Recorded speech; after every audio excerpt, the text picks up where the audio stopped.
Rất hân hạnh anh đã đến quán của em gội đầu.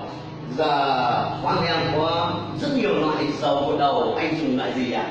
Romano hay là Joy hay là Sơn Siêu? Bentin thì được, chơi Bentin, ok, chơi Bentin. Rồi anh đã chơi Bentin, ok.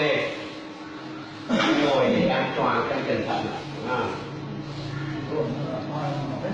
Yên tâm, nhà em vội thì đàng hoàng lắm, anh yên trí. Em ở đây em làm thương hiệu uy tín rồi, quán Tuấn Tú em biết tiếng tăm rồi thế nào rồi đúng không? Đó. Ok chưa?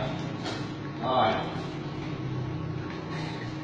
em sẽ gội cho anh đàng hoàng, anh cứ bình tĩnh. Của em ấy là gội đầu cho anh là phải theo ví dụ nhạc đấy, cái sở trường quán của em là thế. Ok, nhạc lên.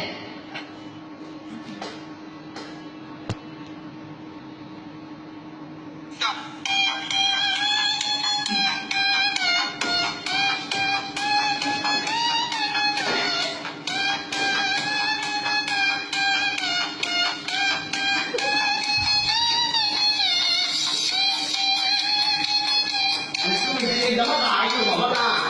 Anh cứ đóng mắt vào.